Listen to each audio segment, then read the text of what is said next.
mesa. O professor Dr. José Lamego é atualmente professor catedrático da Faculdade de Direito da Universidade de Lisboa, instituição na qual leciona desde 1977. É também advogado desde a década de 80 e foi consultor do Banco Mundial para projetos de desenvolvimento nos anos de 1984 e 1985. Igualmente foi investigador da Universidade de Munique nos anos de 1989 e 1990. Por fim, destacava a sua participação no governo como secretário de Estado dos Negócios Estrangeiros e Cooperação nos anos de 1995 e 1997, e que nos vai falar sobre a democracia representativa, separação de poderes e poder judicial. Passo assim a palavra, sem mais demoras, ao professor Dr. José Lamego. Muito obrigado, Sr. Professor João de Almeida. Eu queria, em primeiro lugar, cumprimentar todos os participantes neste colóquio, agradecer ao Sr. Professor António Menezes Cordeiro e João Pedro Marchante o convite para intervir, que faço aqui com muito gosto. Eu preparava-me para dizer algumas palavras justificativas relativamente a este colóquio e à diversidade e abertura deste colóquio, mas julgo que ninguém melhor do que a alocução, a mensagem inicial do Sr. General António Ramalho Yanes, que é uma figura entre os vivos, ímpar em matéria de contributo para a pacificação da sociedade portuguesa e de consolidação das instituições democráticas. Portanto, eu revejo-me integralmente e não direi uma palavra mais sobre a importância e o interesse e a visão plural que este colóquio representa, e queria manifestar também aqui uma posição pessoal. Oponho completamente ao recorte da história de acordo com pré-compreensões ideológicas. A história é um conjunto de factos que são diversamente interpretados de acordo com as mundovisões de cada um, mas a história não deve ser amputada. E, para dar um exemplo muito comezinho, a história da nossa faculdade é a história que teve um presidente do Conselho de Ministros da ditadura, Marcelo Caetano, ilustre administrativista e historiador de direito, e foi fundada pela figura maior da República Democrática, Afonso Costa. É a riqueza dessa instituição, que é a Faculdade de Direito de Lisboa, que hoje nos compete defender, assegurar e projetar para o futuro como um espaço de liberdade e de tolerância e de coexistência de convicções diversas entre nós. Uma primeira referência à figura de Antunes Varela, que não é propriamente o objeto da minha comunicação, mas, de um ponto de vista estritamente académico, o facto de a obra legislativa corporizada no Código Civil de 66, que ainda muito recentemente, em 2016, tivemos a oportunidade de referir ou celebrar numa coletânea organizada pelo professor António Menezes Cordeiro, que eu tive também o gosto de poder dar uma minha pequena contribuição, representa uma linha doutrinária de uma doutrina jurídica de feição mais construtivista, baseada na pandictística alemã, que floresceu sobretudo na Faculdade de Direito de Coimbra, a partir do magistério de Guilherme Alves Moreira, e depois a grande figura de Manuel de Andrade, Vaz Serra, com a sua monumental obra em matéria de direito das obrigações, Ferrer Correia também, e na geração mais nova, o nosso querido, ainda meu reitor, Rui Alarcão, e da parte de Lisboa deu um contributo mais minguado, por via das contribuições do professor Inocêncio Galvão Teles, nomeadamente em matéria de direito das sucessões. Lisboa ainda estava mais afeiçoada a uma doutrina de matriz exegética francesa e, portanto, que no fundo ainda era o reflexo da obra do Visconde de Seabra e de toda a ideologia do constitucionalismo liberal em matéria de direito civil. De todo modo, a Faculdade de Direito de Lisboa deu um contributo fundamental também para esta obra legislativa, na medida em que o Ministro da Justiça e da Democracia, Francisco Salgado Zenha, encarregou a nossa professora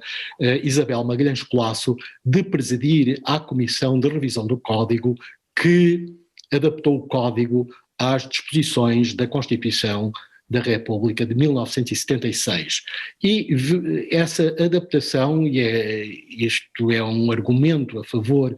do rigor técnico e da qualidade legislativa do Código de 66, a senhora professora Isabel Magalhães Colasso apenas precisou de introduzir modificações no direito de associação. Isso também já estava introduzida pela Lei Constitucional de 3 de 74, em que contribuiu o nosso querido professor Miguel Galvão Teles, é o autor o autor material, naturalmente, dessa Lei Constitucional 3 de 74, mas depois a senhora professora Isabel Magalhães Colasso e a comissão que a acompanhou apenas necessitaram de introduzir pequenas alterações no domínio da família e das sucessões. Portanto, o Código sobreviveu à transição de um regime autoritário para um regime democrático ou constitucional,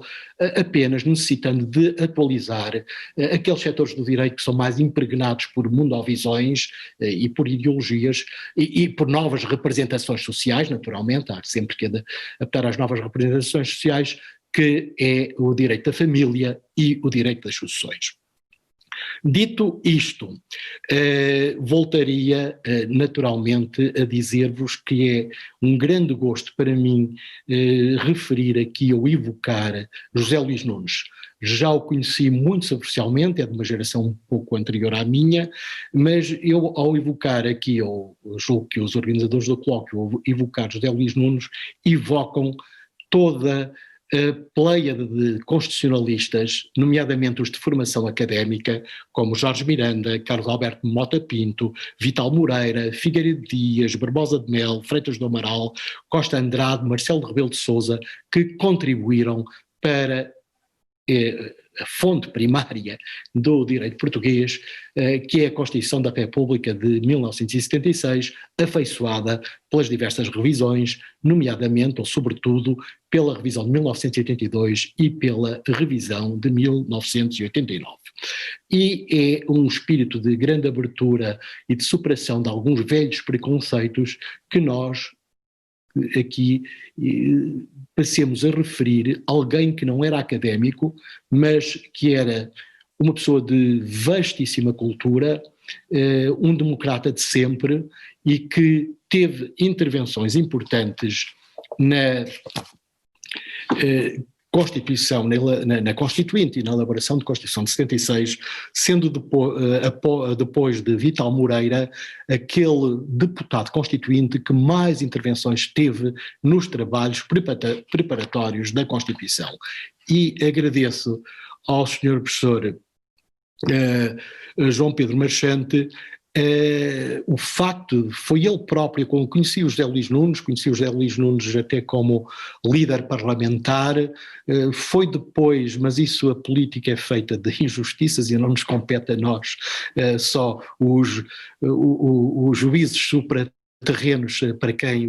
acredita na existência deles, podem fazer justiça já num outro mundo. O José Luís Nunes foi depois alvo ou vítima de uma desconsideração política imerecida e terminou o seu percurso político demasiado cedo e também teve uma vida excessivamente breve, quando ainda havia muito a esperar dele. Portanto, José Luís Nunes tem um papel fundamental na contribuição para a elaboração da Constituição, com cerca de 900 intervenções nos diários da Assembleia da República, e começava, e agradeço de novo as informações prestadas pelo professor João Pedro Marchante, começava por referir uma intervenção que ele produziu e que está vertida no Diário da Assembleia Constituinte de 17 de dezembro de 75, em que ele rejeita por absoluto a ideia de tribunais populares como sendo uma mistificação que apenas tende a legitimar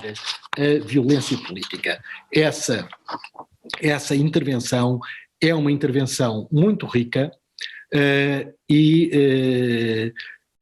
ele mostra aqui conhecer muito a história do direito do nacionalsocialismo, quando ele diz que, bom, isso equivale do ponto de vista das categorias jurídicas a substituir a categoria universalista de sujeito de direito e a ideia de igualdade civil por uma ideia de camarada do povo alemão, que era de facto as ideias, por exemplo, teorizadas por Karl Arendts e por outros, nomeadamente pela magistratura e pela política legislativa do nacionalsocialismo. Portanto, ele, nessa altura, e hoje à distância de quase 50 anos, a percepção das fronteiras entre o que é uma democracia representativa de cariz liberal e concepções totalitárias, hoje essa percepção era mais nítida do que no turbilhão de ideias que se seguiu à queda da ditadura. O José Luís Nunes é de uma clareza meridiana e de uma posição muito sustentada até do ponto de vista de conhecimento da história das ideias, que ainda hoje me surpreende. Ele já nessa declaração apela para o magistério do professor António Castanheira Neves, que é um magistério que convém, que vou referir exatamente como uma versão baseada em posições de personalismo ético de matriz católica e que, pelo menos desde 68, um artigo do professor António Castanheira Neves intitulado O papel do jurista no nosso tempo, combate ou visa combater o espírito do legalismo, que era a ideologia dominante no Estado Novo, depois da consolidação das suas instituições. Claro que o Estado Novo não teve, do ponto de vista ideológico, a mesma matriz que teve, por exemplo, o nacionalsocialismo ou até o fascismo mussoliniano. Combinava, de facto, depois da sua consolidação, a partir dos anos 40, um legalismo em matéria metodológica e da doutrina das fontes, com um justnaturalismo de matriz tomista em matéria de filosofia do direito e, nomeadamente, em matéria de obrigação jurídica. Por exemplo, alguns escritos do professor Marcelo Caetano, que de facto foi talvez o maior ideólogo do Estado Novo nas suas diversas fases, são muito claras ao defender, diz ele numa intervenção de 1940, nutro uma grande desconfiança por todas as modernas doutrinas que visam alargar a liberdade do intérprete quanto à maneira de entender a norma legal. Doutrina que exalta a opinião do intérprete, permitindo-lhe afastar-se, além de certos limites tradicionalmente fixados, do sentido ostensivo da lei, é doutrina perigosa. Ora, estas doutrinas em matéria das fontes e em matéria de metodologia jurídica eram acompanhadas por posições em matéria filosófica, de matéria de filosofia do direito, que, no fundo, tinham uma matriz justnaturalista que se opunha à ideologia do positivismo filosófico, que foi a ideologia dominante do republicanismo nos finais do século XIX e princípios do século XX e que influenciou a Constituição de 1911, influenciou também os estatutos e a criação da Faculdade de Direito, na altura com outro nome, em 1913, a Faculdade de Direito de Lisboa. Portanto, há aqui uma disfunção entre um certo legalismo que é adotado por razões de equilíbrio entre os diversos poderes e, sobretudo, de estabilidade política e evitar arbítrios interpretativos ou desobediências interpretativas em matéria de lei, com doutrinas filosóficas em matéria de obrigação jurídica e em matéria de conceito de direito em geral. Ora, nos trabalhos preparatórios, o que está em causa não são estas concessões, mas é saber se o Estado Democrático de Direito, que a Constituição de 76 pretende consolidar, instaurar e consolidar, se deve pautar por uma visão legalista das fontes, e visão legalista dessas fontes que, do ponto de vista filosófico, está sempre associada a uma ideia de pluralismo ideológico e, no fundo, a uma ideia de desconfessionalização do Estado. É essa a matriz, portanto, deste positivismo que se afirma nas intervenções de José Luís Nunes, portanto, uma ideia de pluralismo político e desconfessionalização do Estado, contra uma invocação de uma juridicidade supralegal e supraconstitucional, e, portanto, a reivindicação de uma axiologia específica do direito enquanto direito, que António Castanheira Neves teoriza, nomeadamente num artigo que já referi de 68, o papel do jurista no nosso tempo, e depois, muito interessante, é uma peça, eu diria, apesar de ser um académico, de produção ideológica muito importante, um artigo que ele escreve, A Revolução e o Direito, na Revista das Ordens dos Advogados, em 75 e 76. São estas concessões que estão em causa. Já não é a luta de uma concessão, nomeadamente a discussão do artigo 203, na altura o artigo 208 da Constituição, já não é uma contraposição entre autoritarismo e uma visão democrática do direito, mas entre uma visão legalista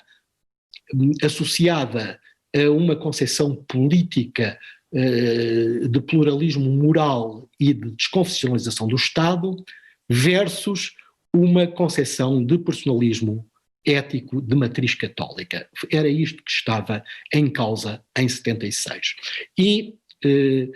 há repetidas intervenções, nomeadamente de José Luís Nunes, que aqui, por reflexo, prestamos a homenagem, e, nomeadamente, depois as intervenções em sentido contrário, mais associadas a um personalismo ético de matriz católica, feita pelo nosso querido professor Jorge Miranda, na altura deputado do PSD, deputado constituinte, e mais tarde, na revisão de 82 da Constituição, ele faz uma intervenção no mesmo sentido, enquanto deputado vá às GDI, ele tinha já cindido com o professor Sousa Franco e outros do Partido Social Democrata, do PSD, na altura PPD, e formam um pequeno grupo parlamentar, Associação Social Democrata Independente, em que ele reitera de novo esta ideia de que há uma juridicidade supraconstitucional e supralegal. Claro que não vai ao ponto de explicitar as consequências desta juridicidade supraconstitucional e supralegal, nomeadamente no sentido em que vai António Castanheira Neves aceitando a preterição, a supressão ou correção segundo os princípios do direito legislado. Não tira estas conclusões, mas há aqui, de facto, esta matriz, e há também, entre os académicos, obviamente,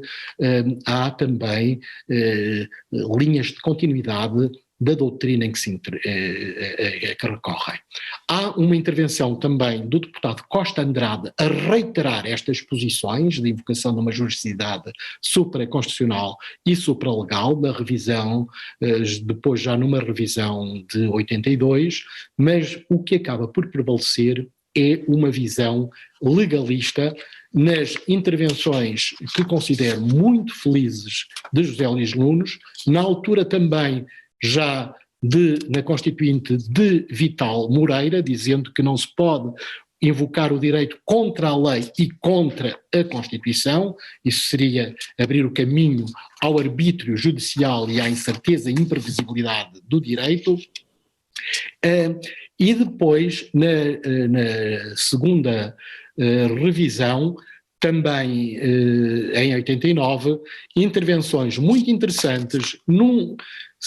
sem assumir posições em matéria de filosofia de direito e de metodologia jurídica absolutamente extremadas e claras, mas de José Vera Jardim e de Miguel Galvão Teles, que vão no sentido, portanto, de denegar esta invocação de uma juridicidade supraconstitucional e supralegal. Esta ideia, como repito, tem por base um personalismo ético de matriz católica. Não vou fazer remontar as origens destas ideias a todo o processo de secularização do Estado que tem lugar a partir do final dos séculos XVI, mas é aí que radica esta oposição entre legalismo e a defesa de um formalismo interpretativo versus uma ideia de juridicidade supralegal e supraconstitucional e uma sobreposição de critérios éticos aos critérios jurídicos. Isso tem que ver com todo o processo de consolidação do moderno Estado secular de base territorial, mas não vou perder muito tempo ou ocupar-vos com considerações teóricas desajustadas, mas é esta a base portanto, desta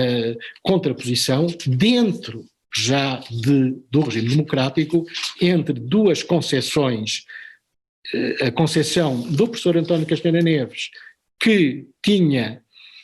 portanto, construída a sua filosofia de direito e a sua metodologia jurídica com base numa perspectiva de personalismo ético de matriz católica contra o autoritarismo do Estado Novo,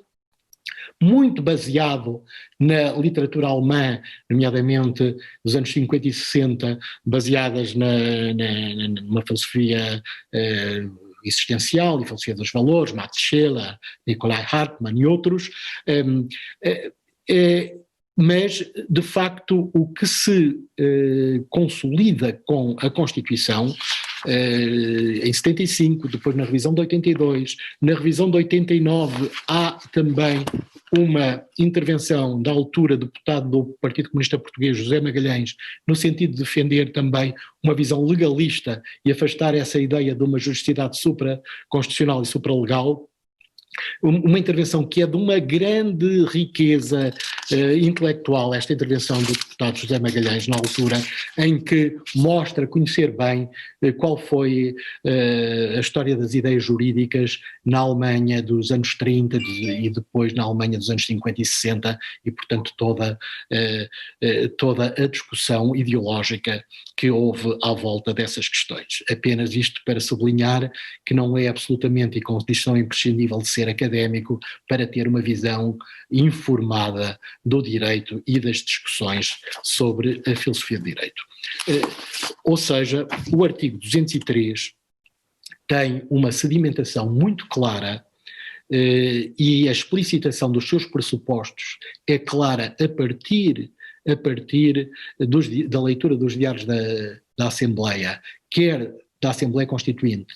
em 75, 76, quer depois na revisão de 82 e na revisão de 89, no sentido de afirmar uma posição de legalismo que, pelas interpretações ou pelas pressuposições filosóficas e políticas dos autores que se referem, tem que ver não com a defesa de uma visão autoritária do Estado, mas com a defesa de um Estado plural, com uma concepção que melhor se adapta ou se associa a uma visão de um Estado plural e desconfessionalizado.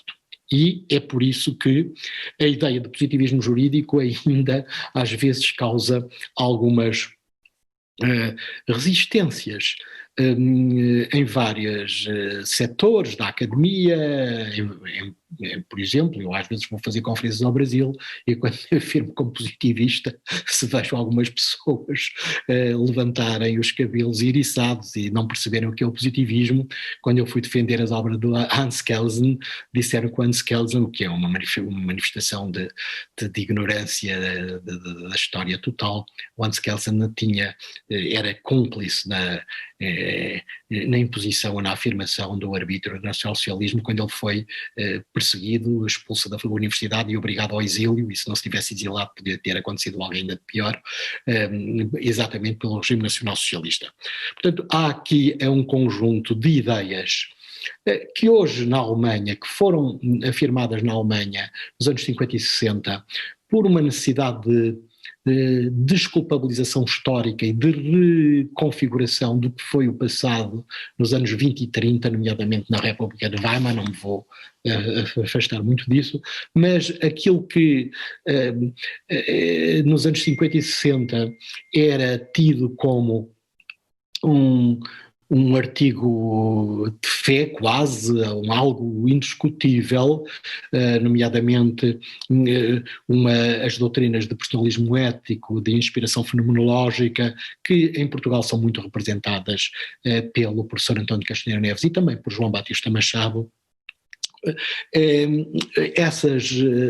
ideias ou essa leitura falseada da história já há muito foi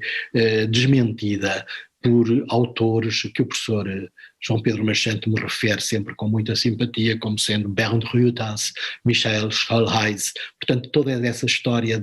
da complicidade do positivismo com o autoritarismo é já uma história absolutamente passada e foi uma ficção ideológica que alguns setores da academia alemã necessitaram de produzir, sobretudo para lutar contra o positivismo e o relativismo axiológico, porque aqui não era o problema da luta contra o positivismo, era da luta contra o relativismo axiológico na República de Weimar. E, portanto, a necessidade de um conjunto de verdades metafísicas e morais como fundamento de estabilidade do sistema político. Portanto, a questão era estritamente política, como o chamado eterno retorno do direito natural a partir de 45 na Alemanha é uma questão política, ou seja, os sistemas, e queria aproximar-me do fim dizendo isto, os sistemas democráticos e pluralistas são